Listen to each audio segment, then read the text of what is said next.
Hello and welcome to the Bus Hollman Show. Giddy up. Season 3, Episode 1. So, we come back for another season due to popular demand. We're going to kick it off. We've got all the usual segments that we've had before. We've got the craft beer, go through the footy, what's Bus been up to, what's pissing Bus off, politics, we've got a fishing and punting report, a lot of random shit, other sport, just about life, just about shit. Hope you like it. Apparently you do, because the overwhelming response from everyone is to start the season off again and to give it another whirl. Hopefully we can pick our numbers up so we can maybe do this a bit more regularly. Don't forget, you can get me on YouTube, Spotify and Apple Podcasts. Please share and subscribe. It costs you nothing. I know you're interested. Big shout out to all the new listeners. I know the morning reports on my way to work have become very popular to help pick up the numbers. But yeah, big shout out to all the new listeners, especially the boys out at the Narromine Underground Coal Mine who listen every week and are really excited about the new season starting. And if you're in the car on the way to work or you're underground and you're with the fucking red dog Brendan, can you tell that cunt to get his missus, okay, to fucking accept my friendship on Instagram so I can check her out a little bit, because she looks fucking hot from the pictures I'm seeing on Facey, and I reckon her Instagram. So tell that cunt, red dog, tell him to tell his missus to accept my friend request. She's knocked it back. Not happy with that, red dog. We're going to kick it off, of course, with our craft beer segment. Got a few new ones that people have given me a shout out to do. I'm having trouble finding one that everyone's telling me to have a go at. Alice Springs Brewing here at Yambro. I haven't been able to find that in a few of the bottle shops, but I'll try and get that at that Irish fella, Dan Murphy's. I'll get up to him probably this weekend. I'm going up to Ballon to watch a rugby game and check out a few things. So they might have it at Dan Murphy's. That's Alice Springs Brewing. Danny, I need some more wine. Your wine fucking magnificent. Send me another crate. Fuck ya. I can't buy that up here, so send me a crate, please. And I'll look after you if you ever want to go fishing. Remember, money don't make you happy, but it'll buy you a big boat. Make your missus titties huge. Giddy up. Let's get into it. Let's have our craft beer to kick it off for the afternoon. And this week, we got Ballina Brewing. Ballina Brewing, and we're going to start. I just love the little koala carrying the surfboard. As soon as I seen that, I said, I've got to give a fucking go. Koala, solid little fucking koala too, carrying the surfboard. Born and brewed in Ballina. So this is called Cully Cream. It's pretty solid too. Where is it? 4.5% alcohol. Brewed in Ballina. Very refreshing ale, it says. Handmade by locals using Australian ingredients. Yeah, they all fucking say that. But we'll see how it goes. There we go. Give it a little pour. Oh, it's a bit rough, that pour. Might have to let that fucking fella settle up. Poured it a little bit rough. There's a smell there. Oh, a little bit fruity, and it's a sweet, tangy type of smell. Yeah, it's very fruity, but it's also sweet. Oh, not overpowering, light, very crisp. Don't mind it. Very light, actually, for a 4.5% alcohol beer. Very light. Yeah, beautiful tangy sweetness about it. Let's give it a hit, eh? See how it goes. Oh, giddy up. We'll get into a few of those this afternoon. Anyway, listen, I've got some our craft beer, but I've got to clear something up. Just while I let that first beer. Been off social media a little bit, probably for the last 3 or 4 months. Only just started getting back into it. Got in a little bit of trouble in Burke. We used to talk in a different language. So we'd often say stuff that we never meant, but it was a figure of speech the way we spoke. So, like, is if someone did something or said something about you, you would just randomly say, if I see that cunt, I'll smack that cunt. If I see that cunt at the pub this afternoon, I'll smack him. What he said, I'll smack that cunt. That's just the way we talked. It was that type of thing. No one ever smacked anyone, but it was just the way you talked. But I found out something very interesting. You can't say on social media a politician's name and then say, if you see that person down the street, you smack that cunt. So you can't say, if I ever see that, I'll smack the shit out of that cunt. No, you can't say that. I found that out the hard way. Can't go into it. But anyway, I had a little bit of suspension. Had a knock on the door, but fuck it. What they gonna do? So that's why I've been off. But I just got back into it, so had a little suspension and had a hard talking to. So you won't hear me threaten to slap anyone across the face anymore. Unless you fuck right up. And then you will. Now, craft beer segment. Remember how we rate our craft beer? We rate it in stars. 1 star, I'll have it again. 2 stars, I would drink it to fit in with the crowd. If I went there and someone had in their skin and they said, you want one of these? Yeah, I'd drink it to fit in with the crowd. 3 stars, I'd order it. If I never had my favourite beer there and they had this beer else there, yeah, I'd order it. 4 stars, that means it's a session beer. That means you can go down for a Sunday session and you comfortably drink that in an afternoon session. Now, a lot of craft beer you can't have a lot of. You might only have 3, maybe 4, and that you have that experience, and then it gets a little bit too much and you can't continue on with it. But there's a few craft beer. Traveller, for instance, I'm a big fan of Traveller beer at the moment, and I can have session after session with Traveller beer. I reckon it's a beautiful beer. Stone and Wood, I can have a big session on Stone and Wood, but only draft Stone and Wood, and only at certain places. Stone and Wood definitely tastes different at different places. Now, 2 places I'll have Stone and Wood on tap. Pacific Hotel at Yamba and the Dubbo Golf Club. For some reason, their Stone and Wood on tap there is sensational. I don't know what it is, but at those 2 places, the Stone and Wood is brilliant. But if I give it 5 stars, it's yeah, baby, I'm getting fucked up on this. I'm going deep and I'm getting fucked up. So by the end of the show, we'll give this a rating. There was a few times last year where I had a few too many too early and forgot to do the fucking rating because by the time it come to it, I was drunk as a fuck. And the thing is, you got to understand, the show's 45, 50 minutes, but it takes about 2, sometimes 3 hours to put together. So whilst you might only get 45, 50 minutes out of a show, it does take a little bit longer to put together. So last week's games, we'll kick it off with the NRL and we'll go into last week's games. Obviously over at Las Vegas, great idea, fucking brilliant. I've got to go there. I don't fly, I might have to take a boat. It's a long way in a fucking boat too. But you could fish on the way, I suppose. Have a few stopovers, have a fish, but might have to bite the bullet and I might have to fly. Knights and Cowboys. Knights wasn't a brilliant game. The Cowboys are going to struggle. Cowboys might tip to finish wooden spoons this year. I think they're definitely going to be wooden spooners. The Knights, they're going to be in the bottom 4. I can't see them getting off the bottom 4 unless they're half 5'8", really fire. If they fire, there's a big possibility they might get to the middle of the pack. They definitely need Pongia to play the whole season, but for that to happen. So nothing really stood out in that game. The Bulldogs and the Dragons games, I'll tell you what, Crichton's a brilliant fucking thing. He's the number 1 centre in the world as far as I'm concerned. He's probably in the top 5 players in the world. He's been a great buy. But fuck, they look after him. Truly, I'm just pouring my beer while I'm talking to you. They fucking look after him. He gets away with shit. And I know I say this all the time, but people don't. And if you're going to be honest, be fucking honest. If that was a fucking Rooster player making that tackle that he got away with over there in Vegas, he's on the fucking sideline. God forbid it was fucking Victor Radley.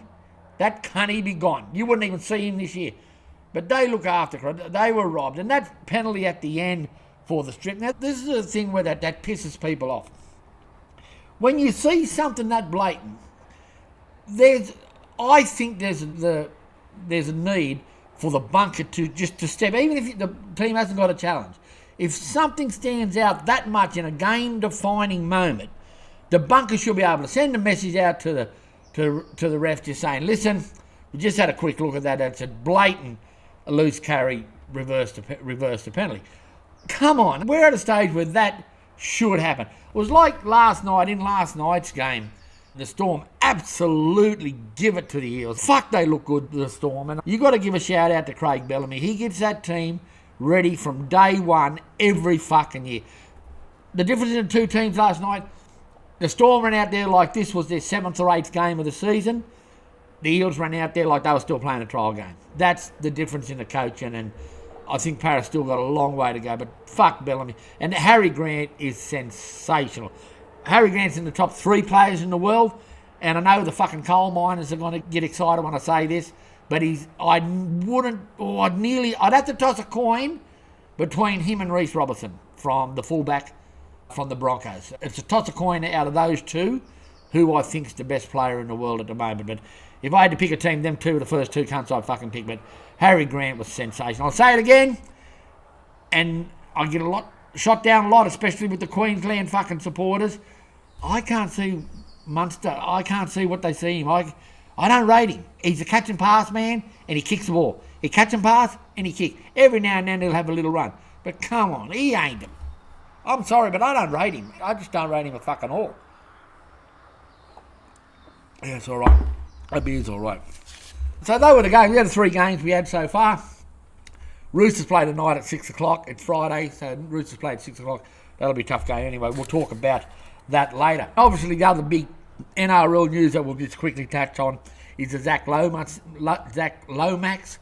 issue that's going around at the moment. So he's just been told he can't play this year unless Parramatta agree to it. It's so simple. I don't even know why people are arguing. I've seen fucking Brent Reid from Queensland. I'm sure that Brent Reid just picks a fucking side just to cause an argument. I'm sure he fucking does. Because he says, he's like Gordon Tallis. They say fucking dumb things all the time. And Brent Reid coming out and in support of him, I just can't understand. Zach Lomax wanted this. He signed a contract agreeing to this. He knew what was happening. I think the one that should be blamed, the one they all should be talking about, is his manager, Clinton Shavkovsky. For him to allow his best player in his stable to sign a contract like that without knowing that this rugby comp, this super rugby comp, whatever they were doing, was 100% going to happen, that's bad management. That is fucking bad management. And like for Brent Reid to come out and say, oh, we don't want to lose him to the game. We don't want to lose him to the game.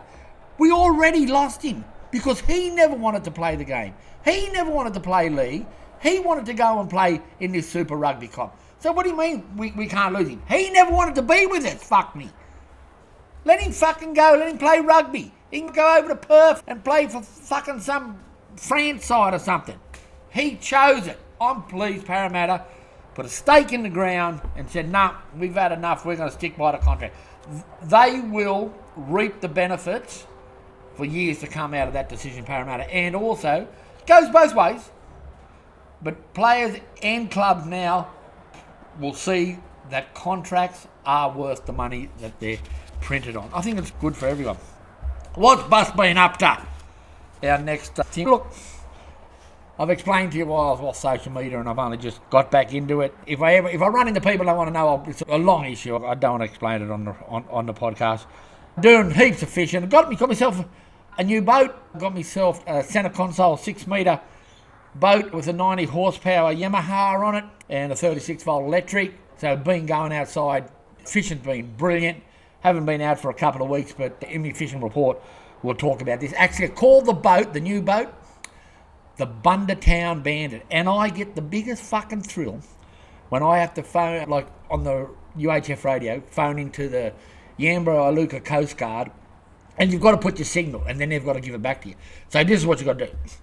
You got a Yambara, this is what you're going to say. This is Yambara-Iluka Coast Guard. This is the Bundertown Bandit. The Bundertown Bandit, over. And then they'll come back on, and they'll say, Bundertown Bandit, this is Yambara-Iluka Coast Guard, over. And I sit in my boat and I piss myself laughing every time I hear them say Bundertown Bandit. Fuck that. Oh, I've been getting around a bit. Look, been down to Cost, been inland. Went to spend a week in Dubbo, caught up with Macquarie River Bandit and the Colgoa Cowboy. and the Paru Pirate. I never got to go fishing out there. It was just a little visit just to say hello to a few people and catch up and have a few beers. We had a good Sunday session on the punt with the boys. I'll tell you what I did do. We went up to the Gold Coast a couple of weeks. This is probably one of the highlights of the last 5 months. Went up, and I don't know if many people know, but went up and seen a band called the Fisherman's Friend. Now, they're from England. They're actually from Wales. And they sing sea shanties, of all things. But they're fucking brilliant. They're absolutely brilliant. So do yourself a favour. YouTube a band, and they've actually got a couple of movies out about how they were made and how they were put together. And they're brilliant movies, by the way. Fisherman's Friends and a Fisherman's Friends 2. But yeah, YouTube, and they sing sea shanties. They're all old blokes. They all have a beer on stage and sing. They're absolutely fucking amazing. So we got to go and see them, and yeah, it was great. They had a mad Christmas with all the family. The mayor came up to visit, took him out fishing a few times, took him outside once, and we had to come back. They weren't fucking big swell, but every time he goes down in the fucking wave, he thinks we're going to fucking sink. Then we come up and then we think we're going to capsize. When we're sinking, we're going to capsize when we're on top of the wave. We're going to sink. Then we're going to come up. I just wanted to take him out and catch a fucking shark and have a shark, one of those black tip, the little metre long ones that just fucking muck right up on the floor of the boat, jumping around trying to bite his fucking toe. I just thought that would have been so fucking funny to see. But anyway, we couldn't go out because he wouldn't go out through the heads. Too big. So that's about it. A lot of other things, but over the next few weeks we'll go through a lot of stuff. So we'll have a beer and we'll continue on. Our next topic, politics, and I know you've all been waiting for that. Let's get into some politics, and there's so much fucking going on. We can't get into it all today. We'll just have to take our time because so much has happened in the last, 5 months since our last podcast. We won't even touch on the Iran thing because that stuff we'll get to later, but the one thing I'll just say this, the one thing that's pissing me off with Iran is the way all these fucking lefties are coming out and these no good, no work and cunts coming out protesting in support of Iran. This is a country that puts under the foot 47 million women daily. And what I mean put them under the foot is they put them under the fucking foot. They keep them that low to the ground, they're unrecognisable. And you protest that they got rid of their leader and they're trying to make a change, and then you go out and write all this shit and march because some innocent civilians, and I'm making no excuses, believe me, straight up, I feel bad for any schools or hospitals or that get bombed. I'm not making excuses. But where were you protesting when 47 million fucking women are under the foot of men in Iran? They're raped, tortured, beaten and executed for stuff that you do on a daily basis and you don't even fucking recognise it. No marches then. The 30,000 people that they executed just opened fire on. And that's a fair dinkum figure. Both sides will tell you that. 30,000 people. Was that a month ago when they were marching in the streets trying to overthrow the government? Gunned them down. His own fucking people. Where were the marches then? Yet we're out here crying crocodile tears. As soon as America or Israel accidentally, and like this thing with the school, what pisses me off this thing with the school is that people say, and friends of mine, how fucking stupid are you cunts? But if you ain't got friends, you're enemies, so you're better off keeping with friends. America bombed a school. Israel bombed a school. Now let's just be serious. Because I know you're educated people. Your salary tells me that you are. You tell me that you are with your high-paying fucking jobs. And you sit around with your latte-sipping fucking crew trying to tell everyone how good you are and how self-righteous you are on $300,000 a year, and you can't understand why battlers like me don't like the current fucking government. It's all right for you with your posh fucking families, and like I said, your family that's got $300,000 or $400,000 income. You don't give a fuck about power or petrol prices. I'm getting off track because I'm getting one-sided. But I know you're intelligent. You know for a fact, that America or Israel never deliberately bombed a church or a hospital or a school. They're consequences of war. Consequences. See, this is what I mean. You just don't understand what a war is. You're not playing fucking Fortnite with your mates.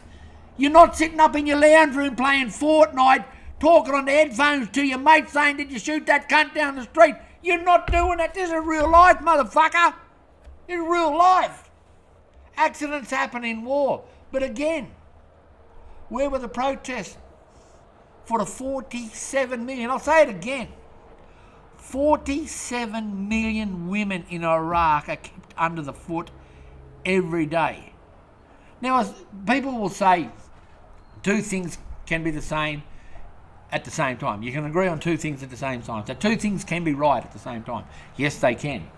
100% they can be right at the same time. But you weren't protesting for the 47 million women. You weren't protesting for the 30,000 civilians that were gunned down in the streets for protesting that they wanted a better life. They wanted better food. They wanted education for their children. They wanted to go and listen to music. They wanted to drive, a woman wanted to drive a car without having a male. They wanted their female daughters not to be forcefully married at 13 and 14 years of age. You weren't marching for that shit, were you? You weren't writing shit on Facebook trying to be all high and mighty with all your fucking friends to that shit, were you? No, you fucking weren't. No, you weren't. But now you come out because it's America and Israel. You come out, you no good cunts. I'll slap you if I fucking seen you. Simple question, Australian politics. It's a real simple question. Are you better off today than what you were 4 or 5 years ago? Are you better off today than you were 10 years ago? Are you better off today than what you were 20 years ago? The answer's got to be no. This government's been in power now for 4 years. We should have seen changes. I don't give a fuck. 4 years. When Morrison had government and we had COVID, they brought up all these statistics, but they never ever said anything about, oh, this happened through COVID. He had 1.5 years fighting through COVID. They talk about how expenditure was up with Morrison, how the government was in deficit over Morrison. But they're forgetting we had COVID. They never say that. This government's been in power for 4 years. They told us from day one our power would go down. The cunt's gone up. Come on. They told us groceries were going, the cunt's gone up. Don't get me started on petrol. Petrol was going up before this fucking war started. Now they're all fucking jumping on the bandwagon about petrol. This motherfucker, the liar in the lodge, and this fucking, it wasn't, you ever heard that song? What's that song by that rapper? Wasn't me. I was in the shower with the woman. Wasn't me. It wasn't me, Chalmers. They're going to play, they will play on this fucking war for the next 8 months. I'm telling you now, everything that goes bad in Australia, every figure, interest rates rise, and it'll be all blamed. This is a godsend for these motherfuckers. I'm telling you, cement lip Wong, we got to have peace. We believe in a two-state resolution. We support Palestine. No, fuck you. Support Australia. Your number one job as a politician in the federal government is to keep Australians safe. They don't do it. Lizard Lip Bowen, are dead set. He's going to love this war. Because when petrol goes up, I'll guarantee you, look at me now, when the petrol goes up, he's going to say we should have all had electric vehicles. No, motherfucker. We should have had reserves of fucking petrol and diesel in our country. We should have had refineries fucking open instead of closing them fucking down. We should not have to worry when things like this happen. But Lizard Lip Bowen, we're going to put more windmills up. We're going to put more solar panels up. That lying dog. They're going to play on this for fucking ages. I'm telling you now, mate, they're going to play on this for fucking ages. Look, I don't know what I've never seen our country so divided than what it is now. We have got the weakest, lame-ass fucking Prime Minister I've ever seen. Seriously. He has got no balls. God forbid if anything happens to this country and we need to send people overseas. I can see he's... Oh, I've got to stop talking because he just makes me so... And I see lately on social media a lot of these young people going on about the war and not wanting to go away. I was saying it the other day. You don't go to fucking school. You don't fucking work because you're all out protesting. And you're going to go to war. No, motherfucker, you ain't going to go to war. You can't get a job. You can't work. You can't go to school. And you go, no, blokes like me going to be going to war. I'll tell you what, I'll shoot their dog and I'll tip their fucking fist pond over in their lounge room and all. Give a fuck me. Oh. And the liar in the lodge the other day I seen, this is my last thing on politics, I've got to move on because I'm getting too angry. I am. I'm going to have another go at this fucking bellowing of beer, bro. It's all right. It's going to get a few stars, this beer. Little solid koala. Can you see that there? Been back into me art a bit, if you can just have a look. Been back into me art a bit there, if you can just see that there. That's a new word going there. I'm going to call it circles. It was simple. I'm going to call it... No, I don't want circles. I've got a few oval shapes there too. So I might call it a bend. I don't know what I'm going to fucking call it. It's just like a lot of ovals and a lot of shapes, like a... Yeah, I don't know what it is, but we'll see about that now. We'll see about that later. Don't know what I'm going to call that, but yeah, been back into me art, back into me paintings. Eh? Yabby Bus, the artist. Anyway, what we're talking about? The liar in the lodge. The liar in the lodge said the other day he blames social media for the way the country was being divided, and because of his polls were tracking down. His poll numbers were tracking down. He reckons social media and the feeds that we were getting was making people think that. I don't know if he ever seen my fucking feed. I don't know what he'd say about me. But if you check my feed, I'll tell you what all my fucking feed is. It's girls in bikinis fishing off boats. A lot of that. Girls in small dresses playing golf. There's a fucking lot of that. And another one, there's two others that I've been into a lot that's on my feed all the time. Boat ramp disasters. I don't know why I'm watching that. Boat ramp disasters. And there's a new thing out with AI that I just find, I sit up there and it makes me sad. And it also makes me laugh, is videos of kids with dogs and cats. So that's my feed. If you're worried about feed, so I don't know what you'd say about me and why I don't fucking like you, liar in the lodge. But if you check my feed, if the government dug deep, and I told them when they knocked on my door, look at my feed, I don't got mine, here's my phone, here's my computer, take them, have a look at my feed. You might see a lot of fucking ex-hamster and Pornhub, but I'm only looking at horny housewives there. That's all I'm looking at there, horny housewives in England. Big fan of that. But it's girls fishing in bikinis, girls playing golf in short skirts, boat ramp disasters, and funny videos of dogs and cats and kids. So there you fucking go. Beer's going down. I'm having too many today. Punning. We'll get on to the punning. Big week of punning. I've been going fucking all right in the punning too. Not brilliant, not setting the house on fire, but going all right. But anyway, this weekend we got a few really good tips. Now, my mate out there in Dubbo, Central West best fucking harness trainer out there, James Sutton, sent me through a really good tip for tomorrow. Race 8, number 8, at Flemington tomorrow. What I see.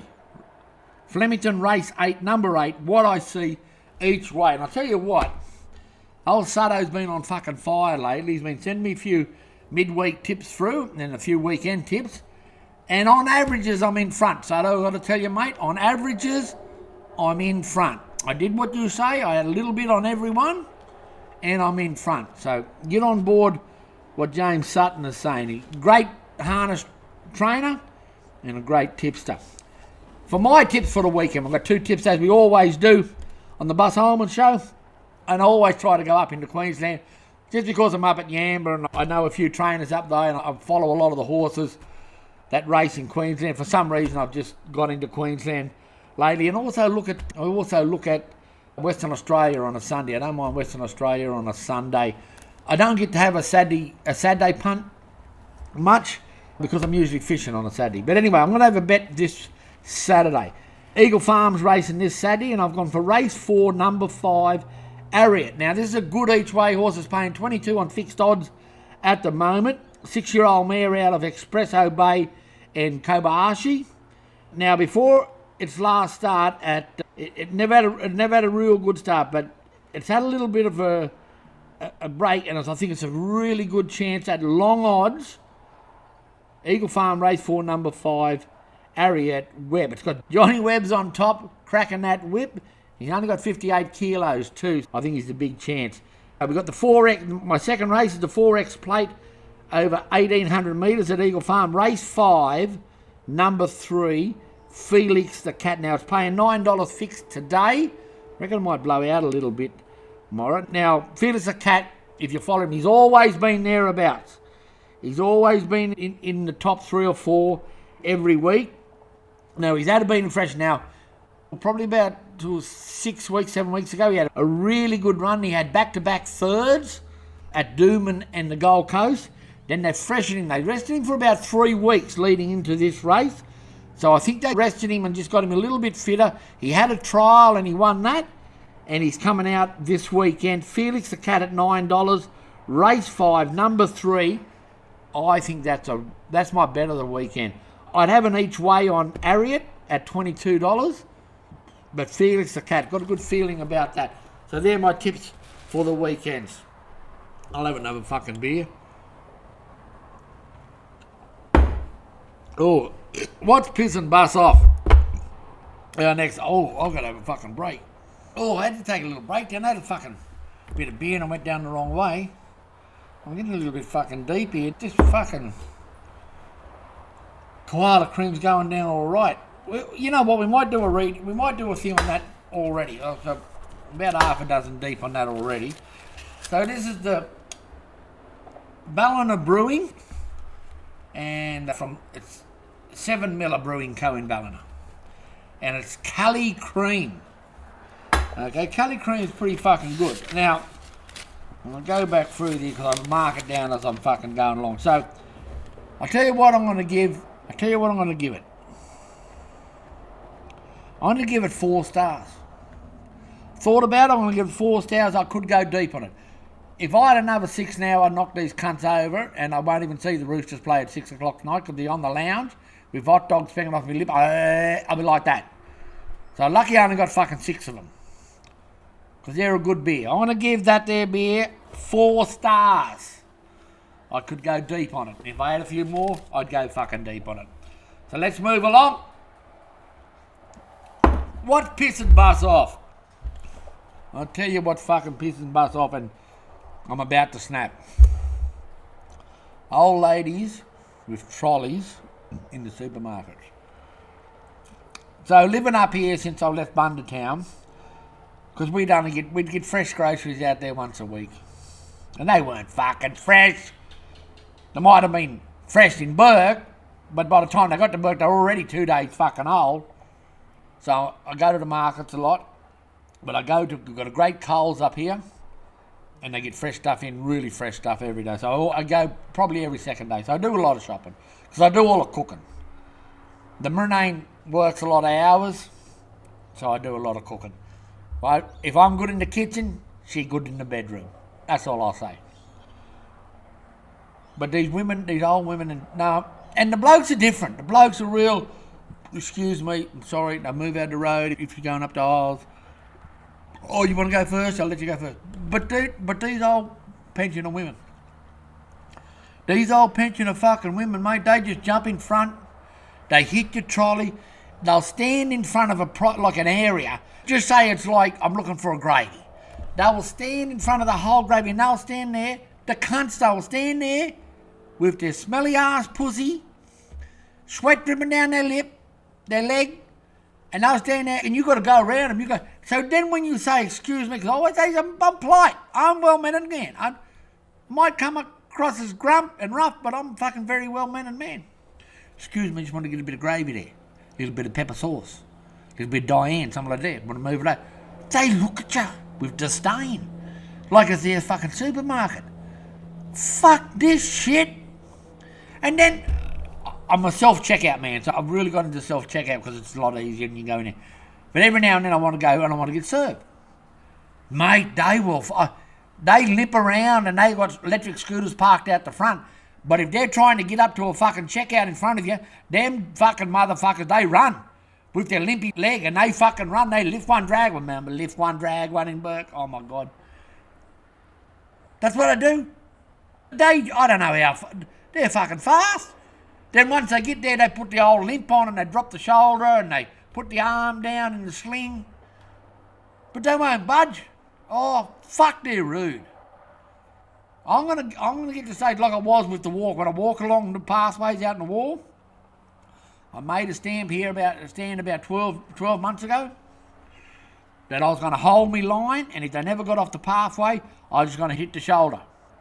I only had to do it once, and then there was that cheeky little cunt on the scooter that I had to go and fucking chase.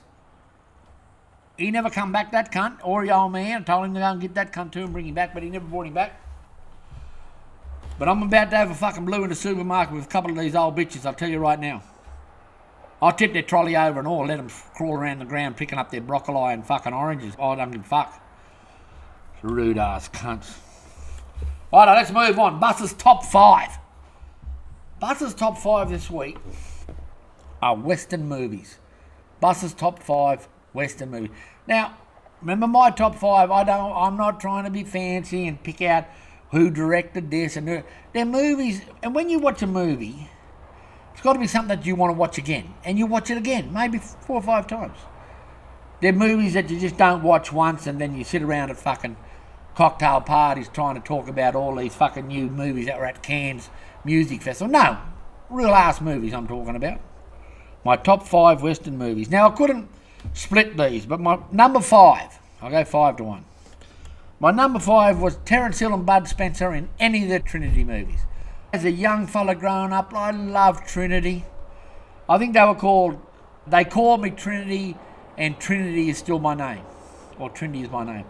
And he was light and fast, and Bud Spencer used to hit him on the head with his fucking fist, and they were just good, funny, classic cowboy movies. You just enjoyed them and you just laughed, and they were just fucking brilliant.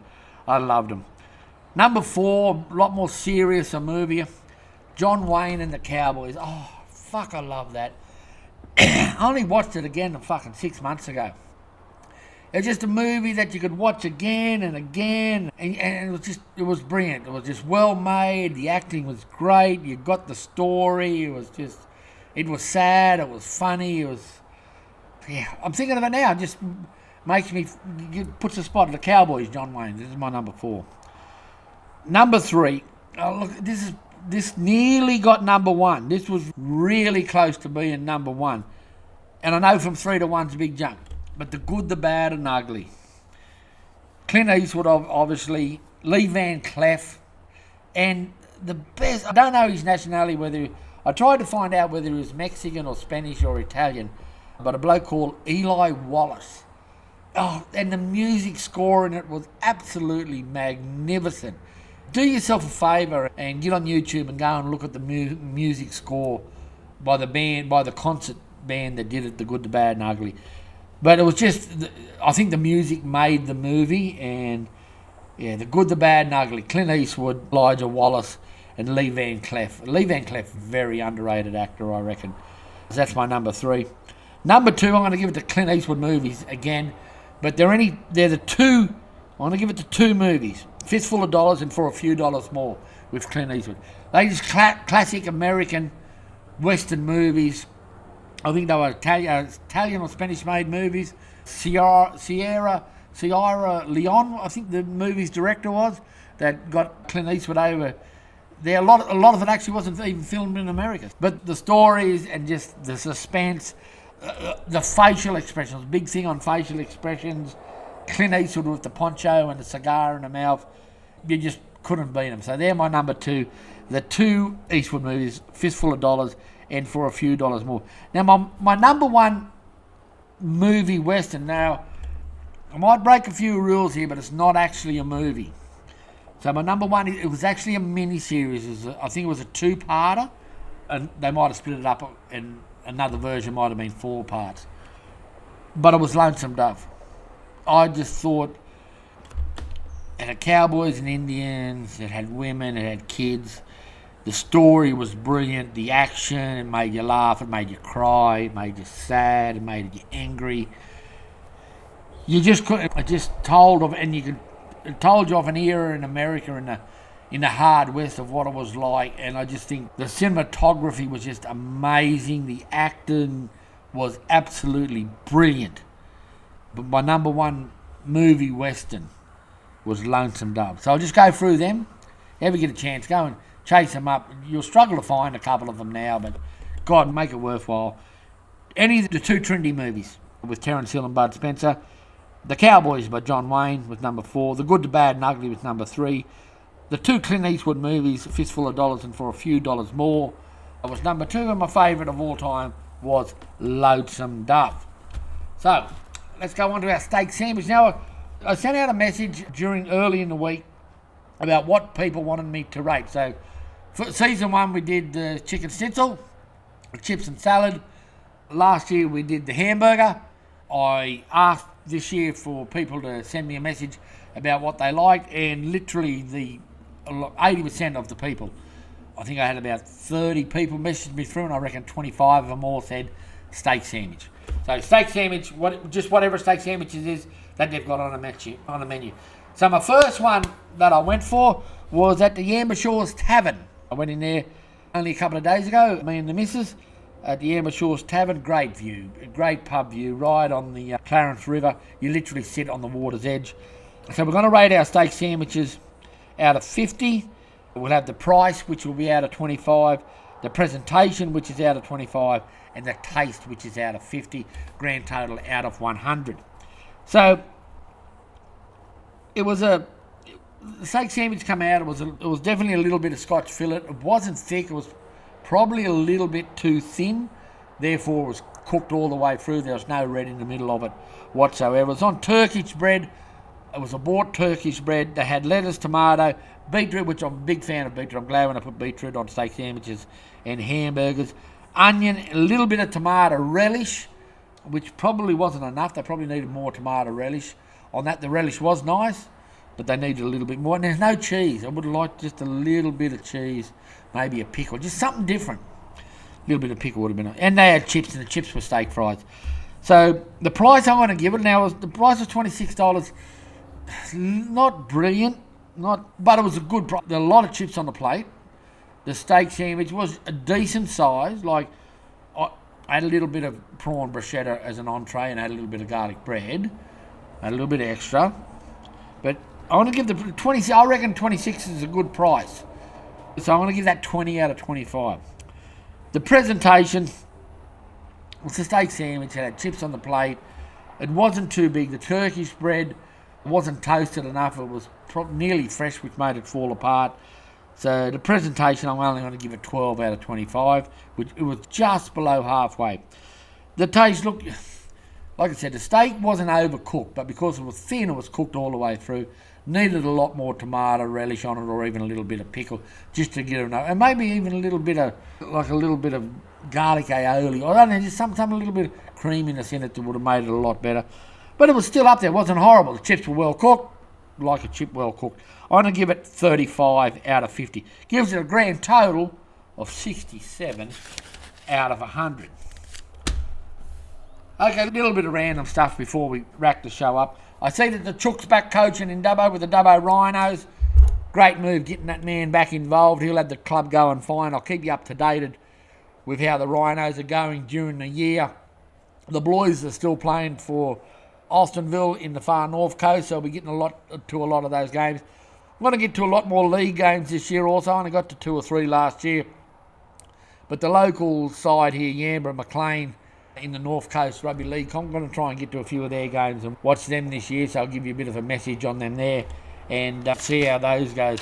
So I've got a bit of a fishing report that we'll go through next week. I've got the Macquarie River Bandit back on track. He's going to give me an update each week on what's happening in the Macquarie River, and Crooked Tooth Bart is going to give me an update on what's happening in the Darling out at Burke, all the way from Brewarrina down to Louth. So they'll be all on next week's show.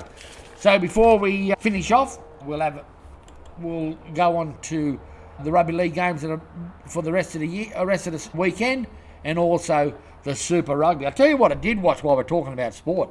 I got in and I watched a bit of the Olympics, the Winter Olympics. Oh my God. I'll tell you right now, them women bobsledders and the women that do... Look, I just talk about the stuff that you can't all think about, but you're too frightened to say. But the women ice skaters that do the going around the circle like over 1,000 metres, 5,000 metres, oh my God, their legs and their ass. It's fucking brilliant. And then women bobsledders, they got that perfect bubble ass. Oh, I'm a big fan. Bobsledding, I love it. And the ice skating, I love that. Not the figure skating. Oh, they're all fucking princesses. Them fucking gymnastic ice skaters or rhythmic gymnastics or whatever it is. No, don't like that at all. But big fan of the women bobsledders and the women ice skaters, and wear them tight. I told you before. Told you last year's season. I want to shake the hand of the cunt who invented Lycra. I'm going to buy that cunt of beer. That could be the second best invention ever. Number one's got to be beer, but number two is Lycra. I'm telling you right now. Just on the Winter Olympics, the men's hockey, ice hockey, won the gold medal first time in 30 odd years. And the hypocrisy, I shouldn't go back to politics, but the hypocrisy of the American media, the way they went on, because the FBI director Kash Patel went into the locker room and then put President Donald Trump on speaker to congratulate the men's hockey of breaking a 30-year drought in beating Canada to get Olympic gold. And it was like, how dare, they've got better things to do, and they're trying to upstage them, and it was ridiculous. And then they forgot to mention that literally 15 years before it, I think it was in 2015, no, it was not even that long ago, it's only about 10 years ago. The same thing happened with the American women's soccer team when they won the World Cup. Joe Biden, who was the deputy, the vice president, he went out into the field with the women's hockey team and put Barack Obama on the phone. No one said a word. But when Trump and Kash Patel done it, it was, oh, how dare they upstage him? How dare they do this? That just shows you. I just hope that our media doesn't get to that stage, though I feel as though it is going down that way. But I hope we never get to that stage in Australia. How pathetic was that? Let's finish off the show and we'll go through. I'll tell you what, Australian rugby's turned the corner. You only got to have a look at the Super 14 comp that's going at the moment. And the Australian teams are going really well. I'm not going to go too silly to start because Australia's got a habit of starting well and then finishing bad, and New Zealand come back. But I definitely see a shift. Now, I think it's two things. I think Australia has definitely got a bit better. But I also think that New Zealand have gone through a phase where they've come back to the field and they're not going as well. So if you have a look at the table, you've got the Brumbies and Waratahs leading the competition. Brumbies have won 3 from 3. The Waratahs have won 3 for 2. Then we've got the Chiefs and Hurricane Blues. The Reds are running midfield. They've won 1 out of 2. So the Australian teams are going pretty well. We'll see how they go later on the season. As I said, we tend to start well and finish bad. We get a big idea of the Waratahs and how good their season's going. They play the Hurricanes tonight at 7:30. Chiefs up against Moana Pacifica. Highlanders against the Force. The Brumbies and Reds, that'll show you who the second best side in Australia is.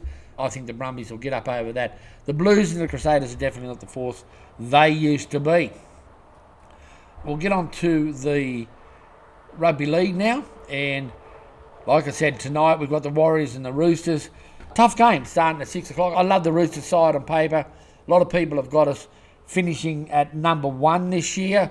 Jesus, I don't know. It's a long season. I hate it when they start us this. We won't. They've got Reece. Is it Reece, the hooker from the Cowboys? Reece Robertson, I think it is. Reece Robertson. He's still out injured, and obviously we haven't got Victor Radley playing. But Warriors at home, really tough. A great set of forwards, and they're going to be really tough to beat. I think the big game tonight is obviously the Broncos up against the Panthers. I think the Panthers can get them. Even though it's up at the Broncos don't seem to be tracking. They had a bad pre-season, and the Panthers are going to be fired. They're going to be fresh. The first time, I read the other day, it's the first time in 6 years the Panthers have had a full off-season together as a team. So they could be dangerous. I'm tipping an upset tonight, Panthers to beat the Broncos. Sharks and the Titans.